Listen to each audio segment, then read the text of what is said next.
تراویح پڑھنا سنت ہے یا فرض؟ سنت۔ تراویح کی کل کتنی رکعتیں، 8، 10 یا 20؟ 20 یا تراویح بیٹھ کر پڑھ سکتے ہیں؟ پڑھ سکتے ہیں، مگر کھڑے ہو کر پڑھیں کہ بعض علماء کا اس میں یہ قول سخت بھی ہے کہ کھڑے کھڑے ہی پڑھنی ہے۔ تراویح پڑھنے کا وقت کب سے کب تک ہے؟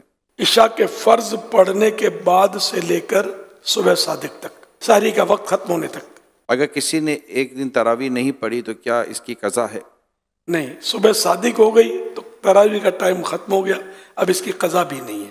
تراویح میں قرآن پاک ختم کرنا ضروری ہے؟ سنت موقدہ علی الکفایہ، یعنی کہ کچھ لوگوں نے مسجد میں قرآن کریم تراویح میں ختم کر لیا تو اب یہ کہ سب پر ساقط ہو گیا، معاف ہو گیا۔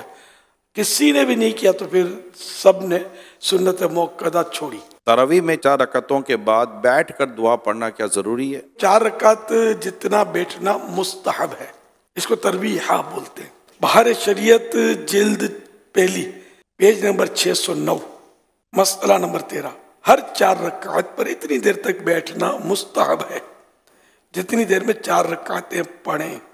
5ویں ترویحہ اور وطر کے درمیان اگر بیٹھنا لوگوں پر گرا ہو تو نہ بیٹھے۔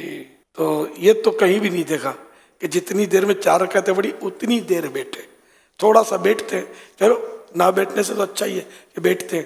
تو اس میں جو چاہے پڑھے، نفلیں بھی پڑھ سکتے ہیں، تلاوت بھی کر سکتے ہیں اس دوران۔ اور یہ ہمارے جو دعا مشہور ہے تراویح کی، وہ بھی پڑھی جا سکتی ہے کہ وہ بھی اللہ تعالیٰ کی حمد ہے۔ کچھ بھی نہ پڑھے بالفرض بیٹھا رہے تب بھی گناہ گار نہیں ہے۔ کیا عورتوں پر بھی تراویح لازم ہے؟